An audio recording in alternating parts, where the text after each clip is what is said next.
This channel does not promote any violence, harmful, or illegal activities. All content provided by this channel is meant for an educational and information purpose only. বর্ধমানের একটি পরীক্ষা কেন্দ্রে যেখানে বিশেষভাবে সক্ষম এক পরীক্ষার্থীকে পরীক্ষা কেন্দ্রে পৌঁছে নিয়ে যাওয়ার জন্য পুলিশি তৎপরতা লক্ষ্য করতে পারা যাচ্ছে, অর্থাৎ এক মানবিক ছবি আমরা কিন্তু দেখতে পাচ্ছি বর্ধমানে। সেখানে এক পরীক্ষা কেন্দ্রে বিশেষভাবে সক্ষম এক পরীক্ষার্থীকে শিক্ষক সহায়তা করে পরীক্ষা কেন্দ্রে নিয়ে যাচ্ছে। এক মানবিক ছবি আমাদের সামনে রয়েছে, যেখানে বর্ধমানের পরীক্ষা কেন্দ্রে বিশেষভাবে সক্ষম এক পরীক্ষার্থীকে শিক্ষক সহায়তা করে পরীক্ষা কেন্দ্রে নিয়ে যাচ্ছে। আজ থেকে উচ্চ মাধ্যমিক পরীক্ষা শুরু এবং পরীক্ষা চলবে 18 মার্চ পর্যন্ত। বেলা 10টা থেকে পরীক্ষা চলবে 1:15 পর্যন্ত। পরীক্ষা কেন্দ্রের সংখ্যা মোট 798টি। 136টি কেন্দ্রকে স্পর্শকাতর বলে চিহ্নিত করেছে উচ্চ মাধ্যমিক সংসদ। আজ যেহেতু ছাত্র ধর্মঘট, তাই সর্বত্র কড়া নিরাপত্তার ব্যবস্থা রয়েছে এবং পুলিশি প্রহরার মধ্যে ছাত্রছাত্রীরা যাতে কোনো রকম কোনো অসুবিধার সম্মুখীন না হন, তারা যাতে যথাসময়ে পরীক্ষা কেন্দ্রে পৌঁছতে পারেন, তার জন্য কিন্তু বিশেষ তৎপরতা দেখা গিয়েছে এবং বিভিন্ন জায়গায় কিন্তু পুলিশের ক্যাম্পও লক্ষ্য করতে পারা গিয়েছে। আজ থেকে শুরু হল উচ্চ মাধ্যমিক পরীক্ষা, চলবে 18 মার্চ পর্যন্ত এবং এবছরই পুরনো সিলেবাসের শেষ পরীক্ষা গ্রহণ। উচ্চ মাধ্যমিক পরীক্ষার্থীর সংখ্যা মোট 5,09,000 জন। গতবারের তুলনায় পরীক্ষার্থীর সংখ্যা কমেছে এমনটাই বলা হচ্ছে। সকাল 10টা থেকে দুপুর 1:15 পর্যন্ত চলবে পরীক্ষা। এ বিষয়ে নিয়ে আমরা কথা বলবো। বর্ধমানের যে মানবিক ছবি আমরা দেখলাম, আমরা কথা বলবো আমাদের প্রতিনিধি কৌশিক চক্রবর্তীর সঙ্গে। কৌশিক, আমরা এক মানবিক ছবি দেখতে পেলাম বর্ধমানে, যেখানে একজন শারীরিকভাবে সক্ষম ছাত্রকে সেখানে শিক্ষক কিন্তু পৌঁছে দিচ্ছেন। কি জানা যাচ্ছে? দেখুন মৌসুমী, যেটা দেখলাম আমরা সকাল থেকে যে পরীক্ষার্থীরা যখন যে পরীক্ষা সেন্টারগুলোতে গেছে, সেখানে কিন্তু শিক্ষক সহ বা অভিভাবক এবং অন্যান্যরাও কিন্তু উপস্থিত হয়েছে। কিন্তু এই ছবিটা উঠে এলো, এটি যে যোগরাম যে স্কুল আছে, সেই স্কুলে কিন্তু এই পরীক্ষার্থী যখন দিতে যাচ্ছিল, সে তার চলাফেরা করতে সমস্যা হয়। সেই সময় সেই স্কুলেরই এক শিক্ষক তাকে কিন্তু একেবারে হাতে করে ধরে নিয়ে গিয়ে স্কুলে যে পরীক্ষা সেন্টার যেখানে সেখানে নিয়ে গেছে।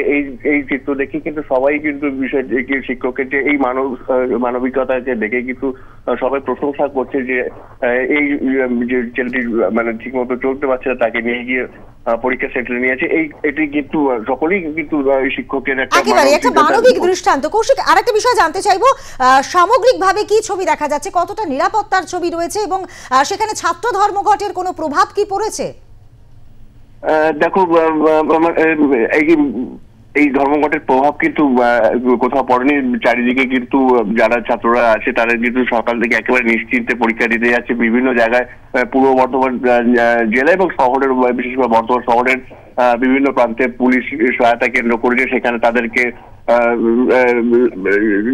নির্দিষ্টভাবে যেন গন্তব্যে পৌঁছতে পারে টোটো, বাস এবং অন্যান্য পরিষেবা থেকে যাতে কোনো রকম কোনো অসুবিধা না, সেই ব্যাপারে ট্রাফিক পুলিশের সহায়তা করছে। জেলা পুলিশের যারা আধিকারিকরা আছে তারা রয়েছেন।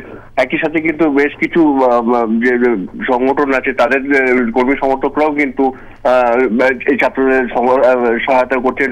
পরীক্ষার সেন্টার কোথায় পড়েছে, কোন দিক দিয়ে যাবে, এই সমস্ত বিষয়ে কিন্তু তাদেরকে কিন্তু সহায়তা করছে। কোথাও কিন্তু কোন রকম অপ্রীতিকর ঘটনার খবর পাওয়া যায়নি। পরীক্ষার্থীদের সাথে কথা বলেছেন, তারাও বলেছে যে একটু ভয়ে আছে, যেহেতু মানে বড় পরীক্ষা, কিন্তু প্রস্তুতি নিয়েছে, কোনো অসুবিধা হবে না, এমনটাই কিন্তু পরীক্ষার্থীরাও জানিয়েছেন।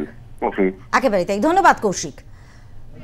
উচ্চ মাধ্যমিক পরীক্ষার্থী বিভিন্ন কেন্দ্রে আমরা ছবি আপনাদের সামনে তুলে ধরবো, যেখানে কিন্তু পরীক্ষার্থীরা ইতিমধ্যেই পরীক্ষা সেন্টারে তারা পৌঁছে যাচ্ছেন এবং তাদের সহায়তার জন্য পুলিশি ক্যাম্প রয়েছে এবং কড়া নিরাপত্তা ব্যবস্থাও রয়েছে।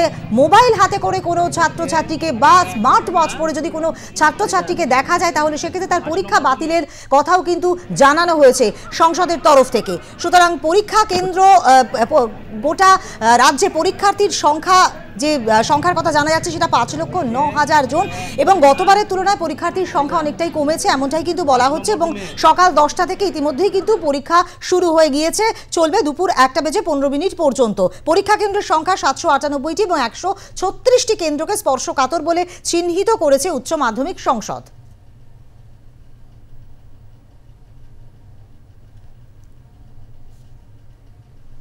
বানপুরের রহমতনগর হাই স্কুলের উচ্চ মাধ্যমিক পরীক্ষা কেন্দ্র পড়েছে আসানসোলের সেন্টিমেরি গড়াইটি স্কুলে, কিন্তু এদিন রহমতনগর স্কুলের 8 জন পরীক্ষার্থী ভুল করে চলে আসে আসানসোলের ইসমাইল মোড়ের তুলসী রানী বালিকা বিদ্যালয়। এই ঘটনা নজরে আসতে ওইখানে দায়িত্বে থাকা আসানসোল দক্ষিণ থানার পুলিশ গাড়ি করে ওই ছাত্রীদের সেন্টিমেরি গড়াইটি স্কুলের কেন্দ্রে পৌঁছে দেয়।